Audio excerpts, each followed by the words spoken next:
Pop Culture Pastor.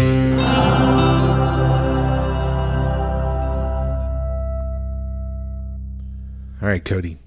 You ever notice Marvel Studios feels less like a movie studio and more like that group project in school where Kevin Feige was the kid who insisted on holding the marker?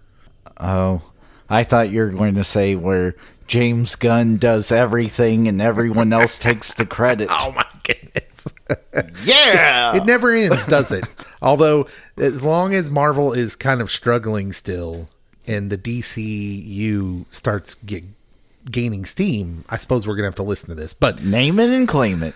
This has all become very interesting in the last few weeks. You know, we've been reviewing movies and talking about other things. We haven't really talked about Beau DeMayo much. Beau knows. Yeah, and so we're gonna start off with a little news segment here.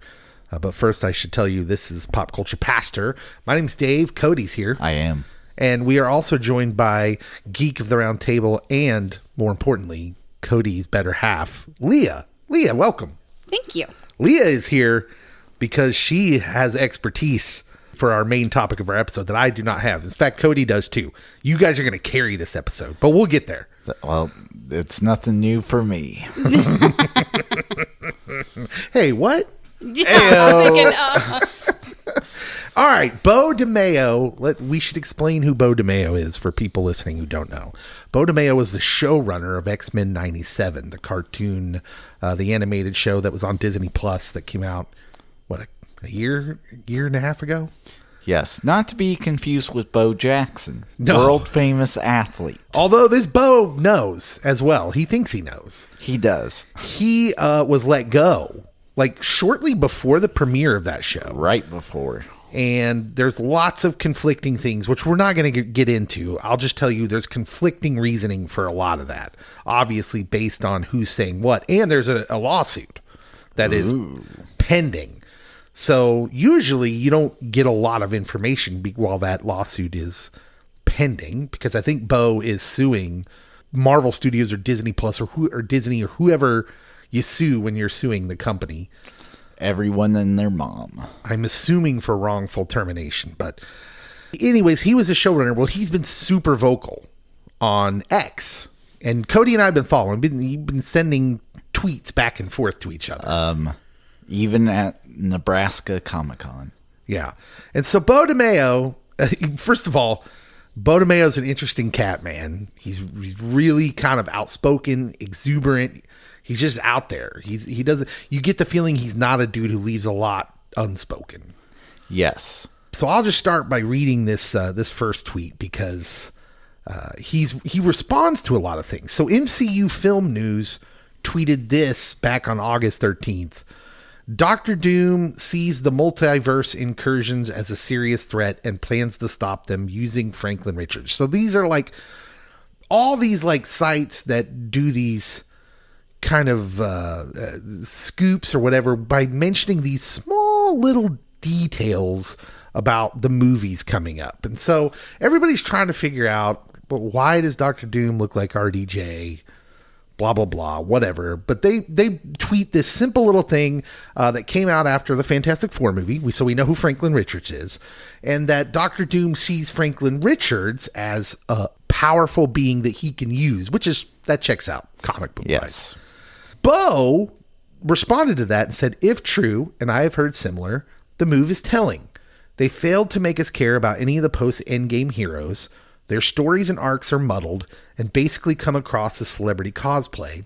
So basically try to bank on RDJ, make him the main character of these set of movies because you haven't created and done a good enough job of developing the characters since Endgame.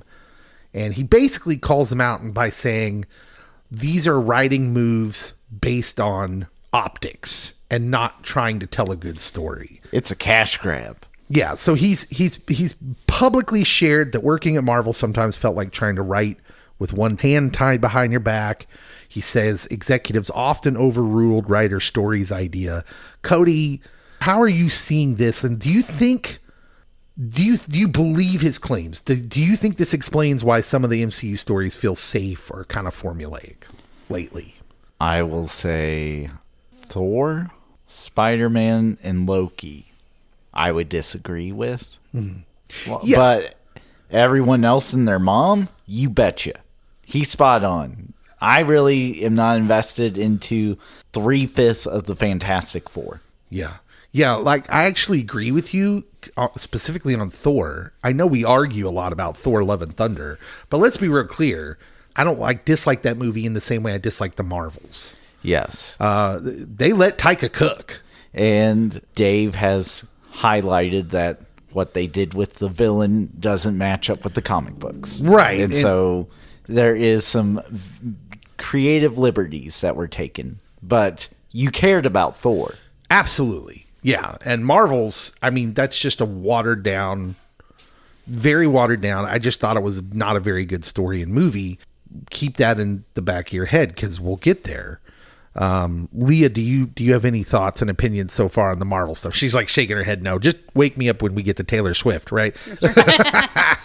So Bo had another tweet that was responding to someone writing something about him specifically and Kevin Feige's relationship specifically to the show X-Men 97, and that Kevin was actually upset that X-Men 97 was being seen so well by critics. Mm-hmm. And he says this, quote, "Yes, I was told this in a phone call after episode 5 premiered. I asked the executive if Kevin was happy because stupidly I still wanted to help the studio out. Their response was a long pause, and then I was told that he'd be happier if fans and audiences weren't using it as a referendum on what the MCU needs to be doing to fix itself. What makes it worse, I think, is that Kevin has nothing to do with X-Men 97 and could take no credit for it. Even internally, before the show aired, Marvel employees were reaching out to me asking how I was able to make a show this good given where the studio was and how it's the best thing the studio had done. With their praise, I noticed more and more that I was becoming a threat and regret to studio leadership. And again, Kevin and Lou couldn't even be bothered to come to the premiere of the show at the El Capitan, that's a theater. They didn't show up to thank the fans. They didn't show up to thank the writers, producers, the cast for how they built that foundation back in the 90s. Nope, we were just a little cartoon that wasn't sexy enough or taken seriously enough to warrant that the great Kevin Feige to attend." I mean, my initial thought is the way people viewed the Fantastic Four, like, oh, this is Marvel's cornerstone property. In my childhood, it was not. Maybe in the 1960s, Fantastic Four was. Yeah. X-Men was. And even if it's an animated show, I think someone higher up has to be in attendance, has to be giving their seal of approval, because you're trying to tell me that the Disney Plus stuff's important. You're trying to say these shows, you need to watch them. And even if this does not tie in to anything you're doing, it might be more of an Elseworlds project, you giving it your seal of approval makes me more tempted to watch Agatha. It makes me more tempted to watch anything else that you are going to throw out in the near future. But you saying, it's not my show, nothing to do with me, I'm not going to back it, not going to mention it, not going to support it, I do have qualms. Yeah, it's weird because there were a lot of millennials that really loved the X-Men cartoon. Yep. In fact, a lot of them say it's the best thing Marvel's done since Endgame. Because, like, he's not making that up. He's not just tooting his own horn here. Critically acclaimed animated series. And so it was kind of a big deal. And maybe it did look bad because I do remember people saying this is the best thing they've done since Endgame. And Marvel was struggling and there wasn't any way to do it. So I could see how that might cause some friction. But Bo is clearly saying it was more than that. Now, let's be really clear. Bo was let go in a kind of high profile way. There's litigation. There's a lawsuit because of it. And there's two sides, two camps alleging different things. And so Bo is, and Bo clearly is angry. Yes. That comes out in his posts. So that alone, you know, I'm not a mental health expert like Cody, but I am an ordained chaplain in the Bible has a lot to say about anger.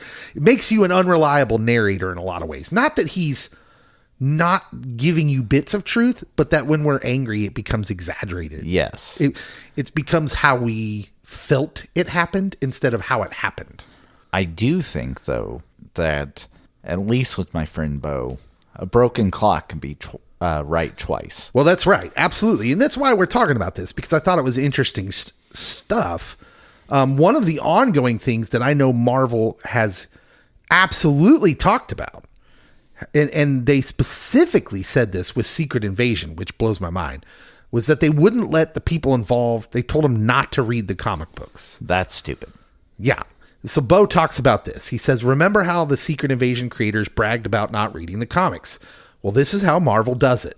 The assistant to the lead producer actually does all the reading of the comics and creates a development doc that covers the comics and that includes pitches for which villains or characters to pull from a run. This is done so the actual producer, who's collecting quite a paycheck, doesn't have to actually read the IP they are making movies from, and then the producer and Kevin read and give notes on the development doc to narrow down ideas to create a final doc. Then, per what you following this? Yes.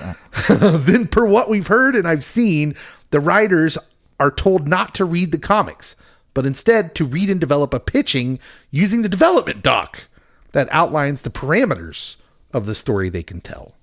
He says, thankfully, Brad Winderbaum, who's like one of the people under Kevin Feige, knew better to insult my intelligence by handing me such a document. So Bo alleges all the time that he has kind of, he had free reign because Kevin wasn't paying attention to X-Men 97. So when people asked him, how are you able to get to do these things, you do whatever you wanted with the story, it was because Kevin wasn't around and didn't care enough about the cartoon. Well, then the cartoon does well, and then you can see the writing on the wall. He gets fired, and you're kind of like, oh, well, that's odd. So we got this thing where we've talked about this before. Like, why not borrow from the comics that you're taking these stories from? One reason is they may not want to give royalties to the original creators. Yep. It seems like this is just me. I'm kind of working my way to this point. Is the reason Marvel is falling off money? Is it just they're making billions of dollars and maybe that just wasn't enough, and they're letting their decision making go through all these other things like, oh, we don't want to have to end up giving royalties to the creators, so we're not going to borrow from their stories either. We're going to take the name of the story, like Secret Invasion, but it's not going to be anything like the story. Do you think this is the problem? Is there just too many marketing guys and business guys in charge of this instead of comic guys? So it reminded me of a paradox, a philosophical paradox. Oh, hit me with it. We're getting deep. That's what we do on Pop Culture Pastor. The ship of Theseus. Oh, Theseus. Theseus, sorry. Yeah. Yes. Yeah. Vision brings it up. Yes. In WandaVision. If you're not familiar with the paradox, there's this famous boat, and it gradually gets replaced board by board. And is it the same boat by the end of it? That's the question. Because if there's no original pieces, is it? And so if you have someone that reads the IP, but then makes it their own and comes up with pitches, and then you have another filter that then siphons through and changes some things, and then you have the actual writer that gets this document and then takes their own spin on it, it then becomes this famous paradox. Yeah. I would say you can at least claim it until the final plank is gone. Yeah. And like, look, the Secret Invasion show on Disney Plus bore no resemblance to the story in the comics, only that it had scrolls in it. And that's it. Like, really, that's the only resemblance that it had to the comics. Anyways, Marvel's got problems, man. Even though they've managed to make back-to-back good movies, but they haven't done well, I just think brand damage, and then not just from the subpar stories you're telling. I think they're suffering from brand damage from a standpoint of public opinion. So there was this guy that did this presentation to schools. Like, if you want your school to be viewed well in the community, you have to have the people inside the school actually view it well. Your teachers, your staff, your students, because they're the ones that are going to be the loudest cheerleaders out in the community. And within Marvel itself, you really don't have anyone championing it right now. That you do have a lot of these people that were a part of it, such as Bo and the guy that made Deadpool, that Rob Liefeld. yes, Yeah. and you have them very vocal. You have the Jonathan Major stuff still lingering because it's now viewed as a huge misstep that you like completely ruined one of the best villains Marvel has, and then you really didn't do anything with it and stalled out like 4 or 5 franchises. So you need someone to be the voice in the light for your brand, and the quickest fix is RDJ. If Marvel would have, I think, latched on to what Pedro was trying to do throughout the month of July, Pedro, every Instagram post was super fantastic. He was trying to Barbenheimer it. Yeah. And I think if they would have latched on, I think it would have helped a little bit. They weren't going to, because now there's all this information and evidence out there that what Marvel Studios was actually trying to do was sabotage Superman. Saboteurs. By refusing. So Fantastic Four was good, but there's all this information out there now that says it was unfinished because it was rushed. So they had to cut things that maybe would have made the movie even better. John Malkovich. Because they refused. They refused to move it farther away from Superman. They wanted it to open and cut off Superman's length of time in the theaters where it would have less competition. They wanted to cut that off, to which I think is that's the dumbest thing ever. Because like, let me paint a picture for you here, Marvel. You do comic book movies. Your product is only as good as the health of comic book movies, all comic book movies in the theater. You want Superman to do well. Trust me. It's good for you. Because right now, everybody's out there going, well, is there comic book movie fatigue? It also, when you try to undercut a former employee, Yeah. in who they're supposedly buddy with. yeah, in my dear friend James Gunn, you then back up Bo's claims. Yeah. Okay. That's a very good point. It's interesting because the two biggest critics were, like you said, Bo DeMeo, Rob Liefeld. These a showrunner and an ex-comic creator for Marvel. But they're both jilted. They're like jilted lovers. Very much so. You don't know if like how much you can take of it on face value, how much of it is just anger. But clearly there's some things that, are ringing true that seem logical. The old adage, where there's smoke, there's fire. Yes. And, it's very interesting. Someone's going to write a book about this someday. We've already had the book that came out about the reign of Marvel Studios and the rise and fall, or whatever that book was that came out a couple of years ago. There's going to be another one because it just keeps getting more intriguing. If I had insider resources, I already have a title for it.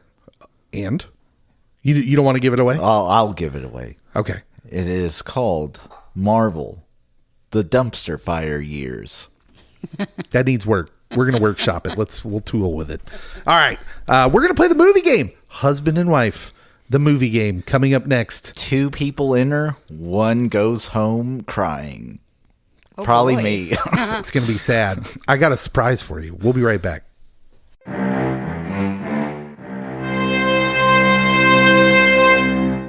All right. It's time to play the movie game, and I have a special treat for you guys. You ready for this? Sweet. I know that you guys are fans of the horror movies. So we have a special horror themed Oh no. movie game on I'm tap at a for you. handicap. Cody gets dragged along, right? Doesn't he? Right. Yep. Leah's the fan. So here's what I got. I am holding in my hand 3 Rotten Tomato profiles for scary movies. One is a certified fresh movie. The other is a mediocre movie. And the other one is a certified rotten movie. Leah, which one would you like to try and solve?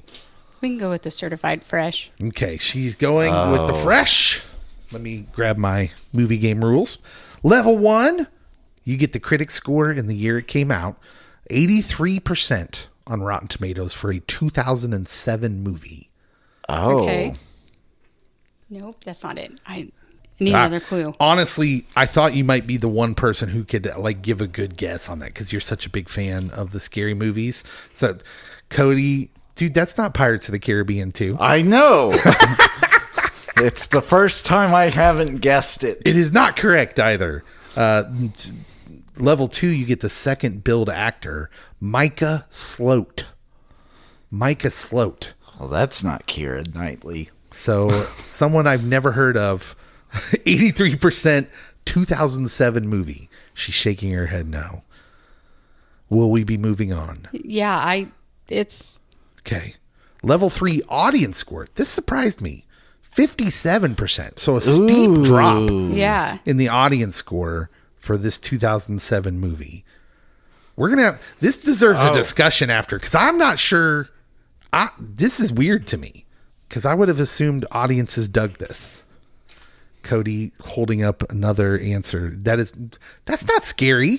But Lady in the Water is not a scary movie, man. I think it's classified as one, though. Maybe Is a it? thriller. It's maybe scary because it's not M. Night's best. No, it's not.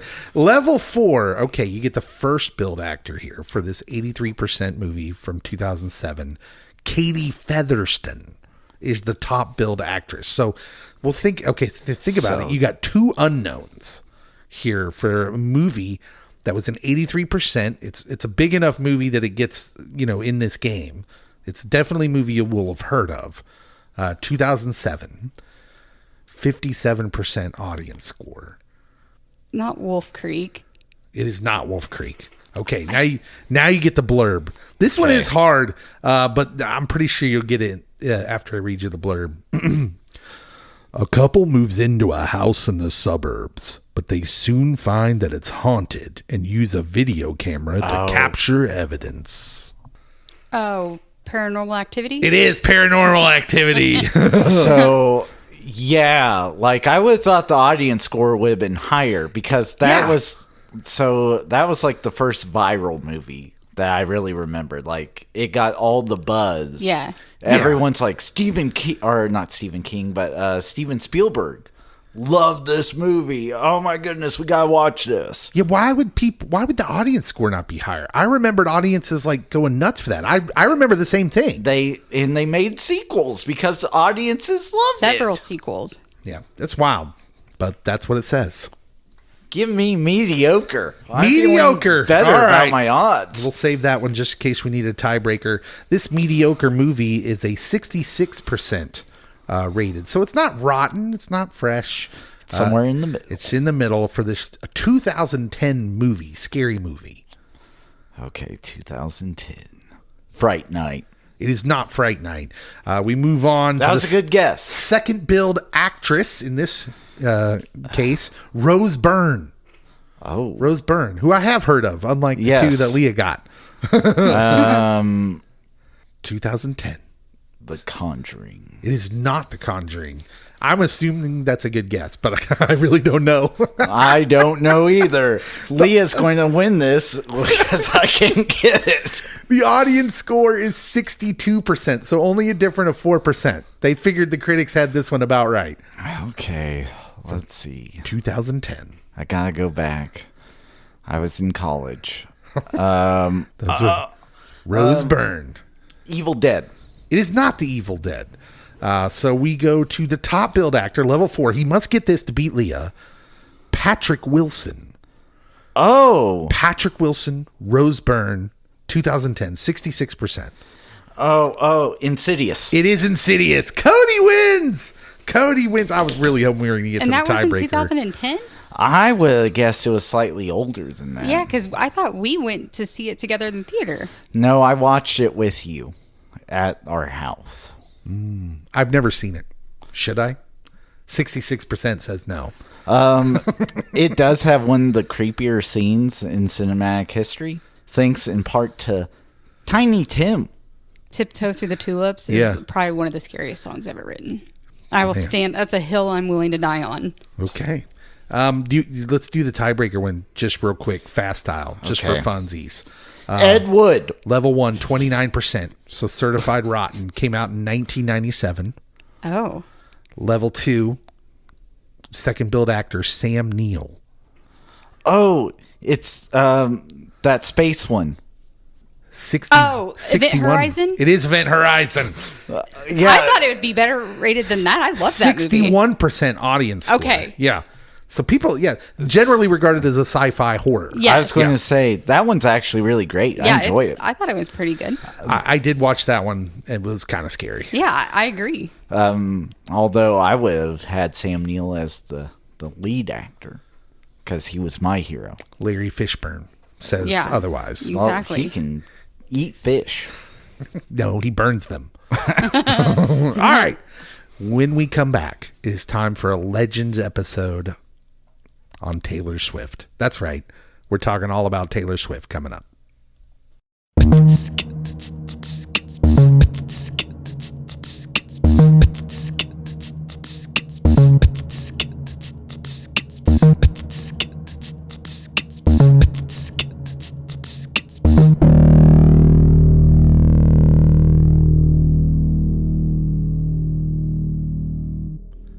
Man, I wish I knew some Taylor Swift music that I could serenade you with for this segment. How dare you? This is the first female we have done a Legends episode on.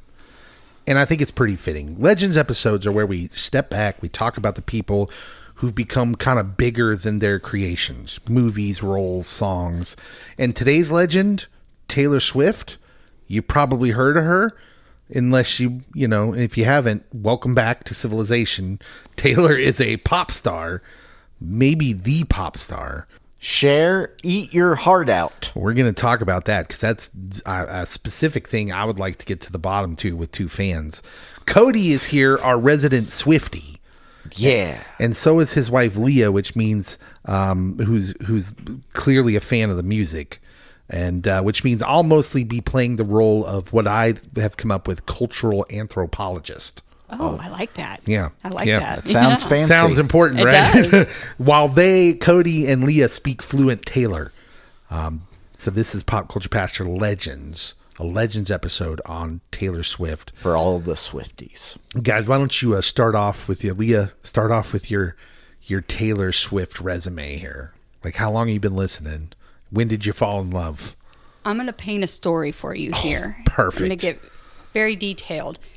And it was June 2006. And I was actually on the way to the new stadium. It was the summer between my freshman and sophomore year of college. And I was on the way to the new stadium to go work out with my best friend, Megan. And she was telling me that she had heard a song on the radio earlier that day and she loved it.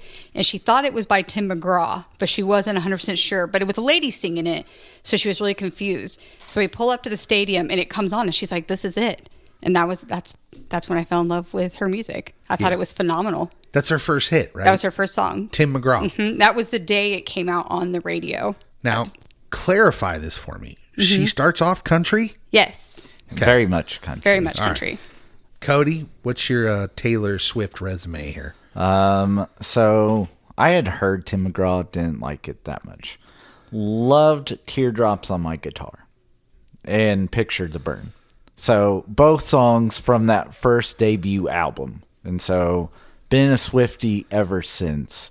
Even in college, had a crew of Swifties and we jammed out to 22 up and down the mean streets of Salina, Kansas. That's very interesting. I would have never guessed that about you. Exactly. But this all happens like I'm old by the time she starts hitting. Like it hurts to kind of say that, but I'm old. That this kind of misses me. Of course, I've heard of Taylor Swift, but I'm not really. I've heard of her after she gets huge. Yeah. And very poppy. Mm-hmm. And so this is all very interesting. She debuts, like we said, 2006 with the single Tim McGraw, self-titled album, kind of carves this place out in Nashville. Known for her storytelling authenticity. Yes. which is a big thing for her. So I've Oh, read, in order to prepare for this, I read a few articles. I watched the entire New Heights episode, and she, by her own admission, kind of calls herself a storyteller, which is why the music was so important. She goes into great detail in that episode to talk about the reason she wanted her masters back. It wasn't money related. It wasn't even the control of having those to do whatever she wanted with them. She describes them as like entries in her diary. That's the exact wording she used. And so I was completely blown away by that because I had never really listened to her talk. And that New Heights episode podcast it's about 2 hours long, and it's just her and the Kelces. Yeah. And so I was kind of just locked in. She's a very interesting and kind of captivating person. And so it was much deeper than I thought. Yeah. As far as the masters go. But she's a storyteller. That's what's important to her.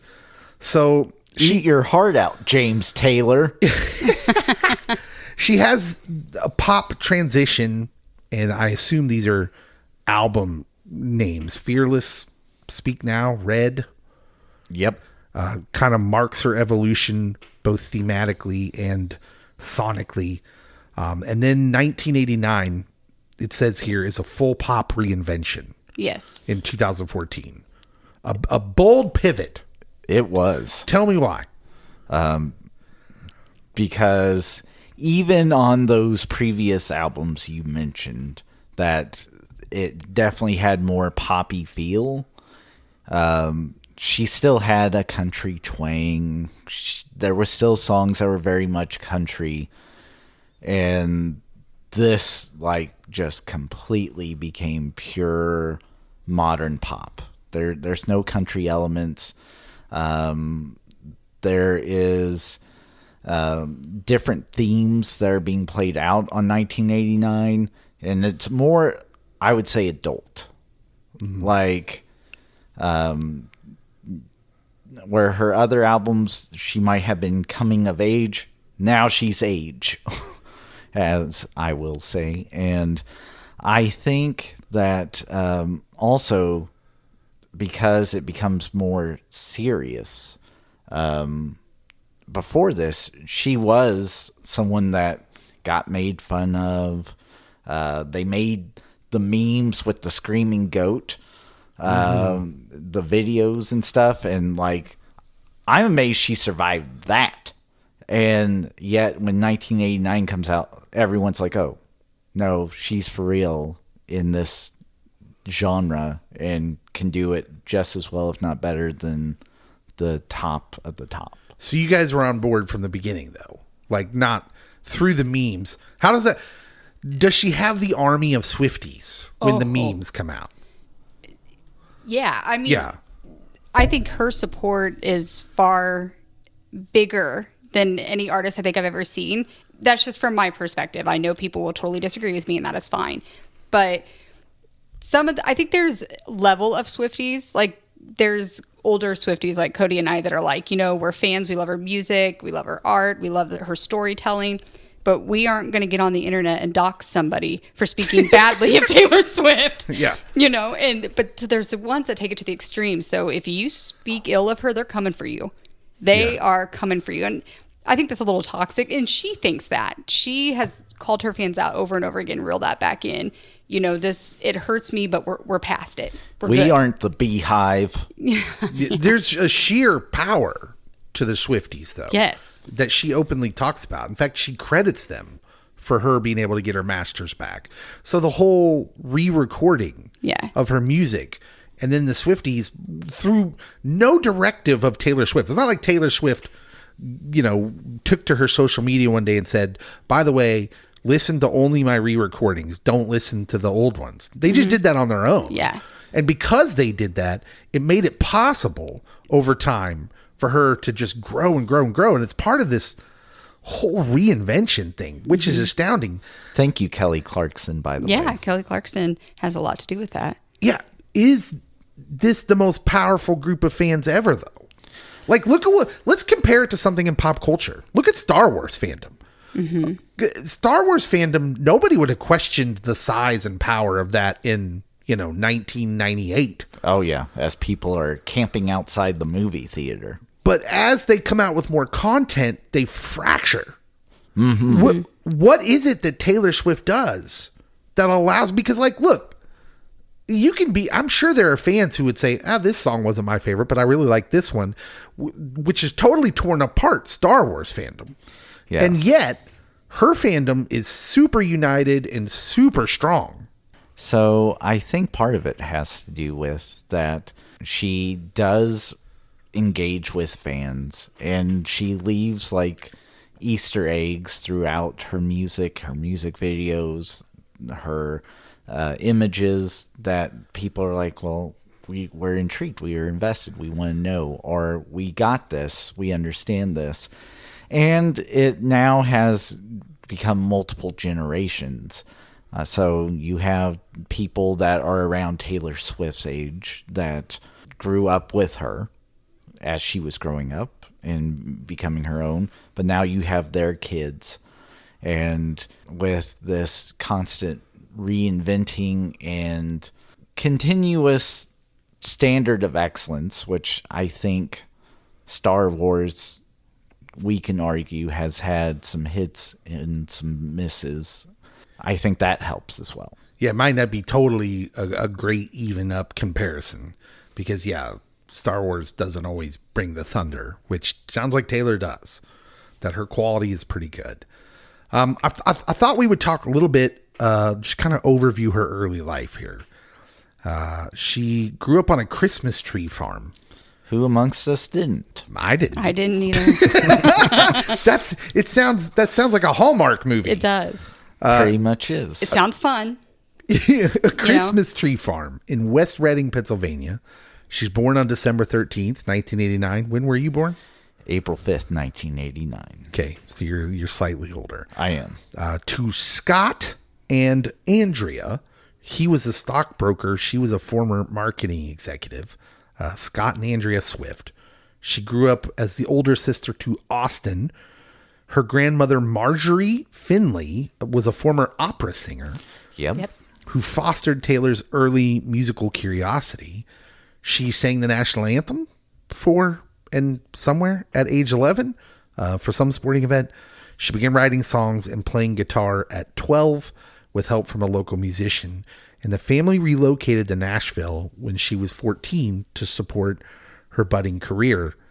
There's a People article that I had kind of perused that profiled her parents, Scott and Andrea.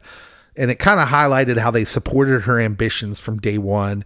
Andrea drives Taylor and her brother to Nashville for demo meetings when Taylor's 11. Taylor recalled, I would say, "Hi, I'm Taylor. I'm 11. I want a record deal. Call me," which is just charming. The family relocates to Nashville when Taylor was 14. She gets a really cool gig in Nashville. Who's that? Taylor does a job when she's young. She babysits. I was to say, I take it she's not a paper boy like I was. She babysits for Jeff Jarrett. Oh, yeah, wrestler Jeff Jarrett. Yes. Yeah, that is the coolest mashup ever, by the way. We talked about that, I don't know, must have been about a year ago. When Yes. Jeff Jarrett had just the kindest of words to say about Taylor Swift. And we're like, why does Jeff Jarrett know Taylor Swift? Because she babysat his kids, which is just amazing. And I'm sure Jeff would say, as good of a singer as she is, she's that good at babysitting. I want to dig into something here, because the idea where the parents foster the kids' dreams and the talent, this is a strange thing, because there's a part of this where when it works out, Taylor Swift isn't, seems like an amazing human being. So this worked out. She's a billionaire. Obviously her talent's been maximized, but it seems like this story 9 times out of 10 ends in a disaster. Absolutely. What was this luck? Is this parenting? What is this? How does this happen where it works? I think it's both of those things, including talent. But think about her parents' perspective for a minute. That they wanted her to succeed, but I don't think in their wildest dreams they ever dreamed of this. Oh, right. You know what she is now. But just hearing her story and her work ethic, even when she was a kid, going door to door, like it's crazy all the things she did to try to get her name out there. That article said she practiced guitar obsessively as an 11-year-old, sometimes 6 hours a day. I can't get my kids to do anything but play video games for 6 hours a day. I saw your son try to mow. Emphasis on try, right? No, like that's wild. And it makes me think of Malcolm Gladwell's Outliers, where he writes in his book that anybody can become an expert of anything, but it takes 10,000 hours. Yeah. And how there are just some human beings out there, even from a young age, they just figure that. They figure that out. They're obsessive about it. I can't even imagine an 11-year-old practicing 6 hours a day on anything. We compared it to playing video games, but that would be like playing one video game, 6 hours a day for your entire childhood. I have some that are trying to do that. Some clients that I will beat everyone ever at Fortnite. I am guessing they're not going to grow up to be billionaires. Until esports becomes massive. From a Swiftie perspective, what era felt like the moment Taylor crosses from country star to like whatever she is now, cultural juggernaut? I felt like it happened more with Reputation, even though that is not my favorite era at all. It's not my least favorite era of her, but it was not my favorite era because she was fighting so hard to regain her reputation and prove that she was a good person, and the things that were going around about her were not true. But it was also the moment she kind of shed that perfect girl look and was like, you know what, I don't care. This is it. This is who I am. I'm going to write what I want. I'm going to say what I want. I'm going to sing what I want. And you're just going to have to deal with it. Well, let's talk about the look for a second. Kanye West. Kanye. We could talk about the Kanye incident. Does that helps her, doesn't it? That Not whole at blow up. first. It hurts her. It hurts her terribly at first because More than the memes. Yeah, they edited videos to make it look like she was lying about everything. And then like the actual video comes out and you realize she was telling the truth. Lying about what? So he wrote some awful lyrics about her, but he did call her to get them approved, but he did not approve all of it with her. But it makes it look like that he did. Kim Kardashian filmed the whole thing. So then when it came out, the song came out, and Taylor, was like, hey, this isn't cool. I did not approve this. They released that video. So people were like putting like this snake emoji in her comment section on all of her pictures and calling her a snake. And I mean, huge fall from grace. Like you didn't hear from her for a while. And then that's when Reputation comes out. Yeah. And she's just kind of like, look what you made me do. Like, look, that's just a lesson for anyone out there. If you're if you think you're on the right side of something, but the public persona of whatever it is not going well for you, understand the truth often reveals itself eventually because Kanye, my goodness, is not everyone's favorite person anymore, and Taylor is, and so there you go. I feel 1989's when she makes that transition, but it gets cemented with Reputation. That's fair. I was struck by something, and I just thought it would fit well nicely here because when she's on stage, she does wear things that are revealing, as a lot of women pop stars do, but it's not so much about. I don't know how quite to say this. Let me start by saying Madonna and Britney Spears and Christina Aguilera, who are kind of like riding on the coattails of Madonna, who are these huge pop stars before Taylor, are selling their sexuality in a way that's very overt. I don't think me saying that is going to be controversial in any way. No. And yet you have Taylor Swift, who, yes, wears things that are semi-revealing, but not in a overtly, she's not selling overt sexuality. She's selling these stories. The eras, the way she talks about the eras. This is all very new to me because I don't follow her. But watching that podcast, reading some of these articles, these are like chapters in a book of her life. And she is very authentic and very open. And the way she has become the pop star of the moment, and I guess what I'm getting at here, is she the pop star of all time? Because I would say she's maybe bigger than Madonna. She's definitely bigger than Britney and Christina ever got. And you start putting her up there with names like Michael Jackson and Elvis. And she's done it in a very authentic way, which I think some of the other women I've mentioned, and this isn't to their fault because they were probably nudged by terrible record executives and people trying to sell parents. them. Yeah. Yes. And so I'm not blaming Britney and Christina because I'm sure they were getting prompted to do these things, but she sold it on being authentic. Yes. And her music being authentic in her. Is she the biggest? So I think she also gets some credibility because she writes her own stuff. Literally. Most pop stars have a team or they're not even involved in the writing process. Britney, you're not getting a lot of Britney writing credits. Christina, the same way. You get kind of a sneak peek into the life of Taylor through her music, but it's also relatable with certain demographics. And why do you think that is? Why do her lyrics connect on such a wide scale? I think she actually has some humility. It's not everything is amazing and I'm amazing.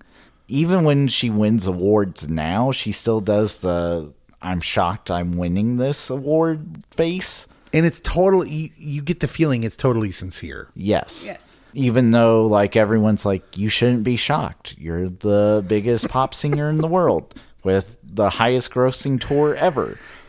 Either one of me and Cody, like here we are ministers. If we were winning awards, we'd be like, oh, I'm so shocked I won this. No, I'm not. Winner chicken dinner. But I also think it shows like that this is where I think her parents come into play really well, that they protected her from what the industry can do to a person. Yeah. Where, Christina and Britney, they didn't have that. I mean, we know Britney's parents sold her out. And I just don't think Taylor's parents allowed that. Yeah.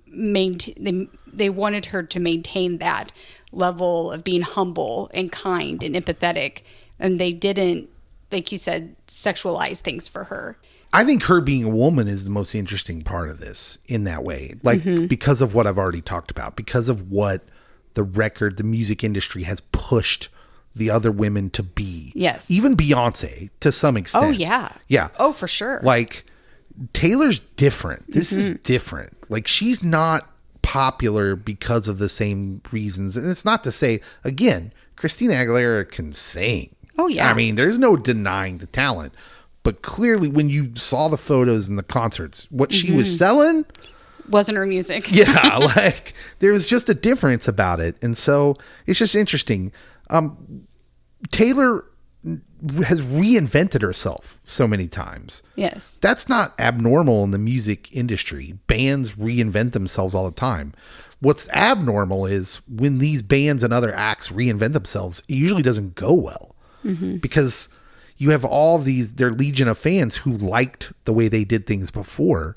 How come Taylor's fans are so loyal when usually reinventions cause drop-offs? I think it's because she keeps her audience captivated.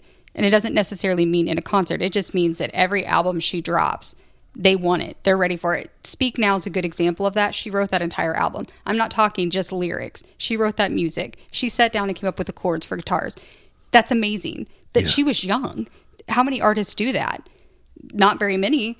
But I think that she keeps it interesting. And I like where she goes with her music, where you don't know what she's really going to do. Like Tortured Poets Department's a good example of that. The sound of that record is phenomenal. It's very edgy. It's not like anything she did. Folklore is another good example of that. She changes her style, but she's still who she is.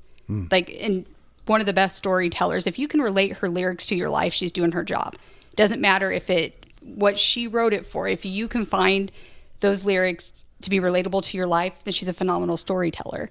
So I just think people stay connected to her because of her ability to tell a story. Because not all of her songs are connected to her life. They're not. They're just stories she came up with. Yeah. And that folklore is a good example of that. So I just think it keeps people interested of what she's going to do next. Yeah. I love that, actually, because we talk a lot about storytelling on this podcast. It's a lot about the deeper themes we talk about with our favorite movies and stories that we like. And telling stories through a song is something we don't delve into a lot on the podcast, but we have talked about it before. She was talking, to your point, she was talking on the New Heights podcast. Mm-hmm. She was saying she wrote this entire album, the Life of a Showgirl album that she's just debuted, said she was announced the release date for on that podcast. And she's talking about how she wrote this after she, on tour, after she was talking about just how grueling tour is. Like, she's painting this picture of, you know, her having to go through a regimen after each concert, not going to bed till 4 a.m. because she's like got to get in the ice. She's got to like have people treat her, you know, her joints because, you know, dancing around in heels, as it turns out, not great. And having all the costume and outfit changes. And how she's basically removed from any recreation. Mm-hmm. So a big point of the pod where she was talking about how after the tour this summer, she's been like sewing and doing normal things that she doesn't ever get a chance to do. So she's talking about all this. And then she says, oh yeah, by the way, I wrote all this on tour. And they're these deeply personal, authentic songs. Meanwhile, the Kelces are just marveling over it. Yeah. And the whole time, you know, Travis Kelce in particular is saying like, yeah, she works harder than I do. She works harder than pro athletes. Yeah. Like, they were just kind of throwing all of this respect towards her. And of course she's trying to deflect it. And so, yeah, she's just a different kind of cat, I think. She really is. And so, which she would love that. That's what you just said. She that. She loves cats. That she loves slang cats. I just used. Yeah. I just like call all people cats. That cat there. Meredith. That's the name of a cat. Not Sparkles. No. No, not Sparkles. Sprinkles. Sprinkles. Whatever. It was an attempt at an office reference. Well, they say both. Oh. He does. He's like, Sprinkles.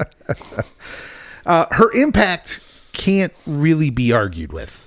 She alone sparked a resurgence in vinyl. Midnight's sold over 570,000 LPs, records. The first 21st century album to crack 1 million US vinyl sales. My oldest daughter has a record player and has a record collection. I never thought records were coming back. I need Taylor to bring back cassettes. I had an extensive cassette collection as a child. I gave up on them already. They're all gone. My cassettes, my CDs. But yeah, that would have been great. The Eras Tour generated what's called massive economic activity. Listen to the numbers. This is crazy. Capitalist Cody loves this tour, by the way. Capitalist Cody. $6.5 billion generated across the United States and Canada from ticketing, travel, lodging, merch, outfits, food, and drinks. This is, by the way, this is outside the tour itself. Yeah. We're talking about what it made the areas. $6.5 billion. Swift herself likely earned, according to Wikipedia, $745 million from the tour. Pocket change, really. Comparable figures suggest $2.1 billion in ticket sales, $1.9 billion travel, lodging, $1.1 billion fashion. They compared it to the Super Bowl, like each concert. Yeah. So if a concert went to Topeka, which I don't think she played there, nope, not big enough. But if it did, or if when it came to Kansas City, it's like bringing the Super Bowl to Kansas City as far as what it does for the economy. So I knew people that were willing to fly to Scotland to see her perform because it was also going to be slightly cheaper than like the final leg of the Eras tour when she was ending her North America return. Let's just be clear on what you're saying. It was cheaper to buy a plane ticket. Fly to Scotland Get a hotel or an Airbnb, buy the ticket, and fly back. That's crazy. That's a true story, kids. First musician to become a billionaire solely from music and performances per Forbes. Thanks to touring, re-recordings, licensing, merch, and real estate. That tour, the Eras Tour, was nearly 2% of the U.S. music market all by itself. I believe it.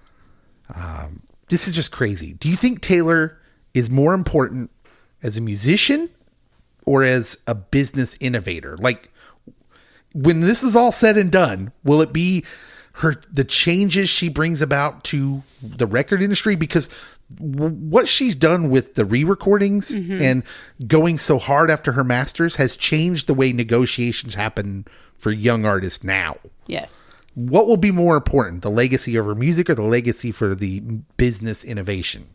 They're one and the same in a way to me, because I don't know. Cody, take this one. I don't know.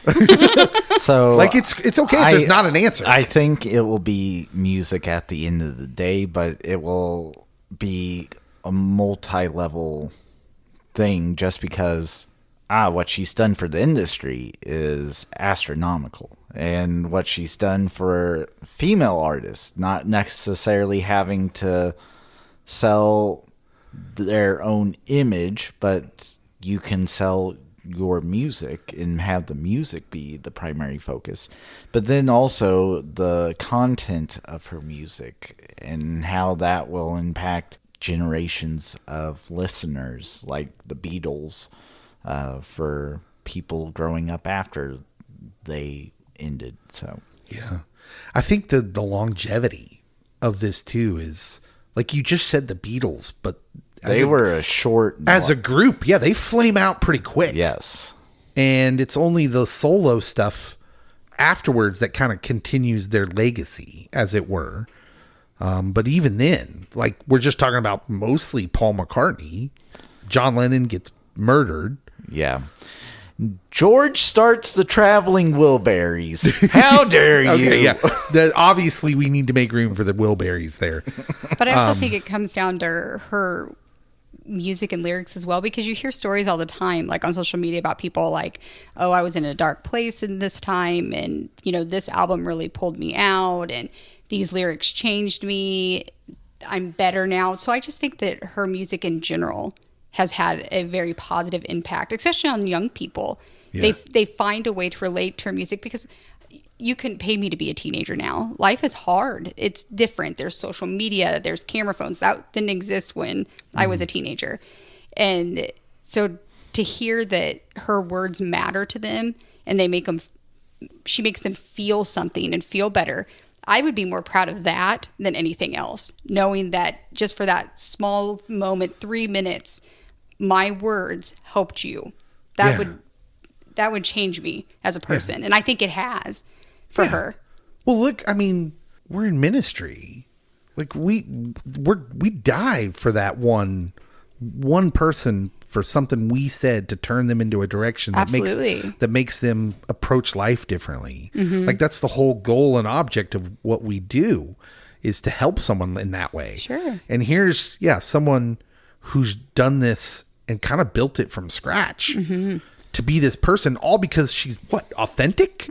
Isn't that a map? Isn't that shouldn't that be a direction, a manual for anybody that wants to help people? Like, just be yourself and be kind. So I do think that even Marvel could learn from Taylor Swift. Oh, okay. Make this connection.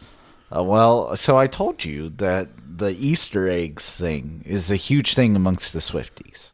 I mean, it's massive. Yeah. And there will be conspiracy theories that are spun off until she says this means this, or you guys are wrong.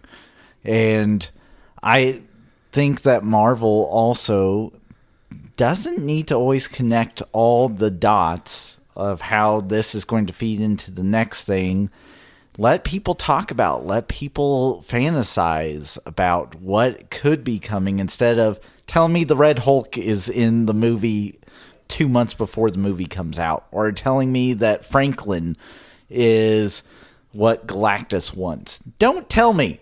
Let me have my moments of, ooh, wonder why Galactus is coming here, or who's Sam going to be fighting? Like, let me imagine. Let me run with it. And then, boom, shock and awe.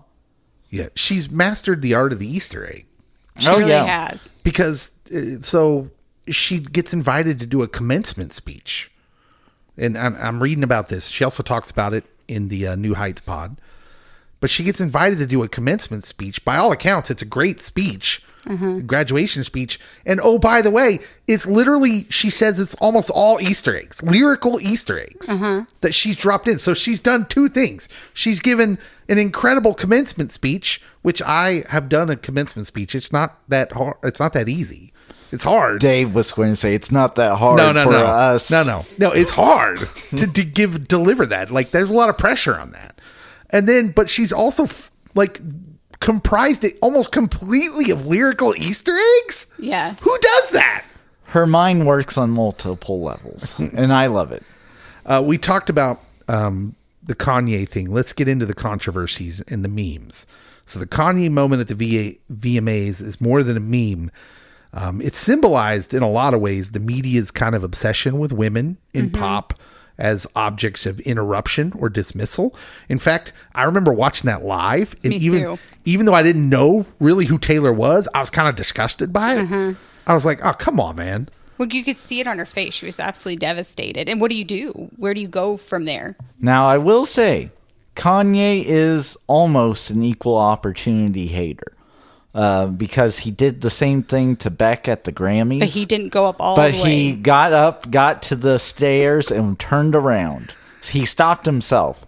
But it was also another time that Beyonce lost. Yeah, why does he care so much about Beyonce? Because Jay-Z.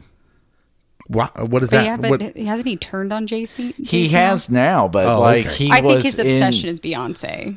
He was trying to also be in the good graces of the Carter Knowles family. Yeah. It says the reputation area is fascinating. She leans into being called a snake, and she flips it into a branding opportunity.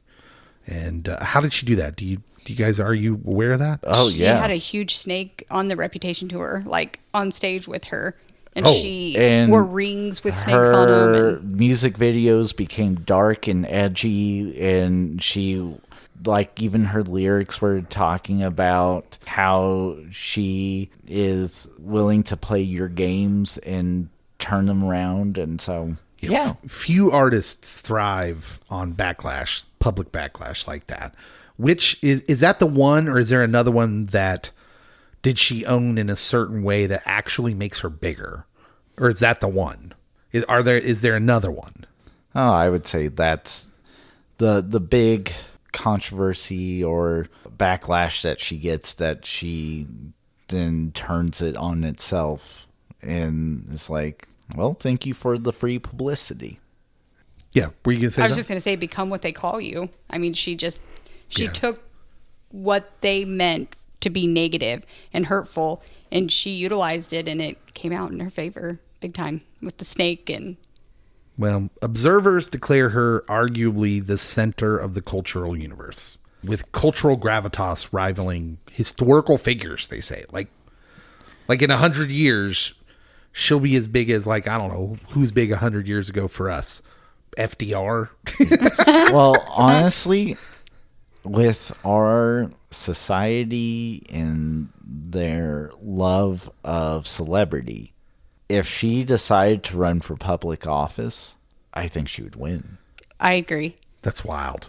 It is, but and even if she didn't have any good platform points, which she would have some because she actually thinks, I think that she would win in a landslide. I can tell you right now, I'd vote for her. She possesses the two qualities that all I want from a leader: authenticity, and that you actually care about people, or that I believe you actually care about people. You just fool me. Just fool me. Well, and that's why I think she is a good role model, because it's giving younger generations permission to do the same, to just be yourself. It doesn't matter if you're kind of dorky. It's okay. Just be who you are. Yeah. Artists and writers across media credit her with inspiring the next generation, but not just songwriters. Novelists, TV creators, Jack Schaefer, Shonda Rhimes, Guillermo del Toro, they've all talked about her. And a host, obviously, many, many musicians. If Taylor walked away tomorrow, would her legacy already be she's the best, she's the biggest? Like, that's the kind of crazy. She's still kind of young. She is young, and I don't see her giving it up anytime soon. I think she'll take a big step back here eventually in the foreseeable future, but to give it up completely, I don't think that'll happen for a while. So, I mean, only time can tell those things, and you kind of have to have some luck, and people utilize it still in the zeitgeist. Certain songs get played over and over in movies again, and Simon and Garfunkel's still relevant because we're going to keep using Simon and Garfunkel music in movies during these darker moments. Looking at you, Zack Snyder. But, like, I do think if she stopped today, a couple things would happen. A, she would be considered one of the all-time greats, Mount Rushmore. She's on it. You can argue 1 through 4, but she's in it. But B, there would be an economic downturn in the music industry. Mm-hmm. And if she like pulled all her music from Spotify and iTunes or Apple Music and Amazon Music, streaming services would be in the world of her. She's the most powerful person in music, right? Mm-hmm. Yes. Like, that's not even a question. No. Like, it's wild to think about that where she's come from to now. It's just amazing. There's a paradox that happens when you're built on authenticity and sincerity, though. So she's who she is now. We've kind of narrowed this down because she's real. Mm-hmm. This is who she is. Is she the last true pop star? Because what happens when, like, Michael Jordan in basketball? What happens after Michael Jordan? Well, you get a bunch of people, the next generation all want to be Michael Jordan. Mm-hmm. And looking at you, Kobe, there's a downturn in overall quality after these huge stars in sports, in music. You could say everybody like Elvis, then everybody wants to be Elvis. Mm-hmm. Michael Jackson, then everybody wants to be Michael Jackson, but they're not, right? Is she the last true star because she's gonna inspire musicians to try and be fake, to be like her? Or does she inspire people to be authentic and sincere? Does she lead a new leave a blueprint for how this is done?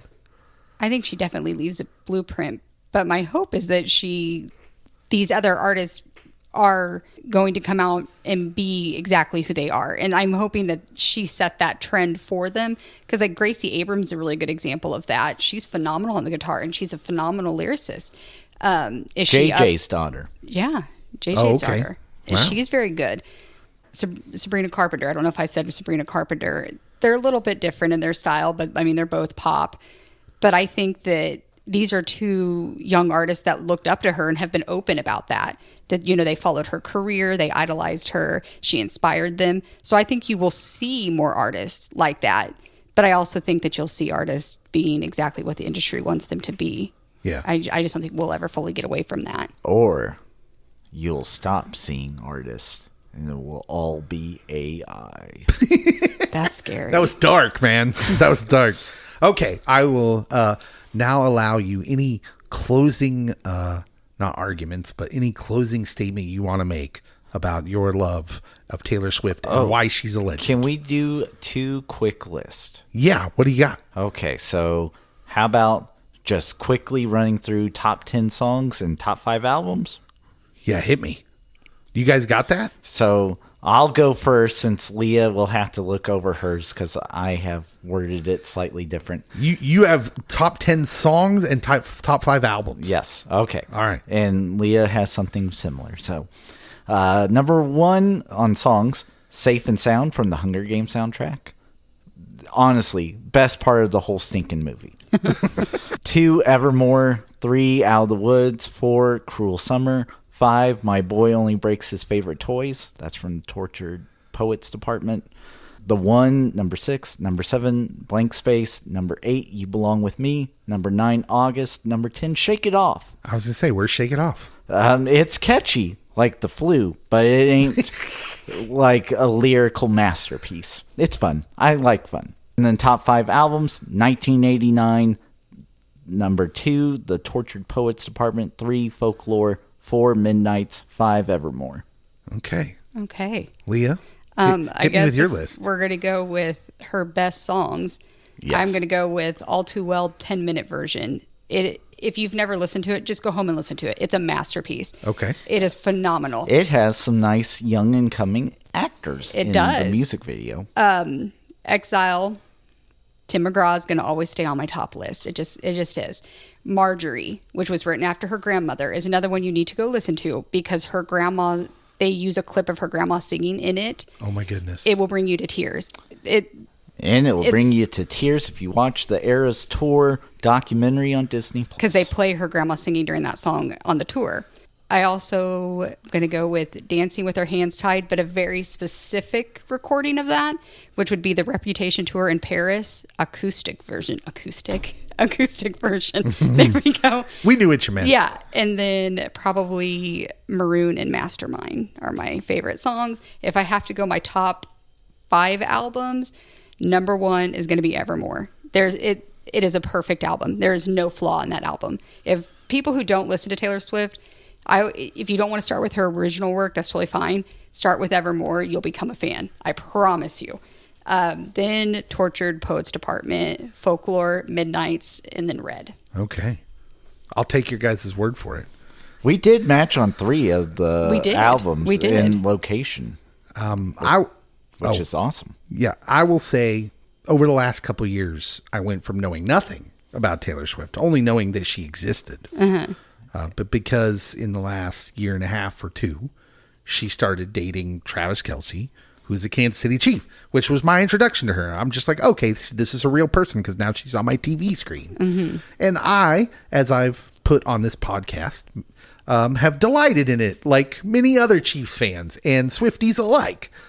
Because we're happy for them. They seem like super genuinely meant for each other. It just makes you, watching their love just makes you just smile. Yeah, I smiled several times watching the New Heights podcast, and it wasn't from words they spoke. It was just these little subtle interactions that were physical or a look that if you've been married for a while, you understand. There's a language being spoken there. Yes. Married to that look. And so all of that is super endearing. And as I'm watching this podcast and I'm smiling, you usually think of geniuses or brilliant people as tortured. Right. Right? That's a common theme. They're brilliant, but a lot of them can't really function socially or like normal people because their brain just works in a different way. So watching her transition from the way she's describing what she wanted out of like the Eras Tour to baking sourdough bread. Yeah. Was really kind of wild. She's, to the outside observer, maybe one of the best I've ever seen at balancing mad genius and celebrity and being a normal human being. Like there, at one point, Travis is talking about how he came to the conclusion of wanting to ask her out. It's because he went to one of her concerts at Arrowhead. And he just became captivated. And I'm like, yeah, dude, you can see that just by listening to her talk. Yeah. You just become captivated. It doesn't even have to be an attraction thing. For sure. It's just, anybody can see it. It's just, there's something about her that is just so stinking authentic. And in an era of inauthenticity, social media has brought this out of humanity of we're so inauthentic. There's just something about it that is so stinking attractive and captivating, and it just pulls you in. And by the end of all this, I'm like, I just want the best of things for her. But it doesn't even matter what I want because it's going to be the best of things for her. Oh, yeah. Because she proves something. Being authentic, being sincere, and caring about your fellow humans is really it. This is the secret. This is how you are successful. And it may be, you're not going to be a billionaire pop star. But being successful at life doesn't always mean something about money. It means contentment. And she's stumbled upon this. Or maybe she hasn't. Maybe it was her parenting. I don't know. Talking to her might be the only way to get to the bottom of this. And so, Taylor, if you want to come on our pod, we're open to that. We are. Amazing. She's amazing. She is amazing. And I like watching her and Travis because I think about on Folklore, she has on one of her songs, she says, I can go anywhere I want, just not home.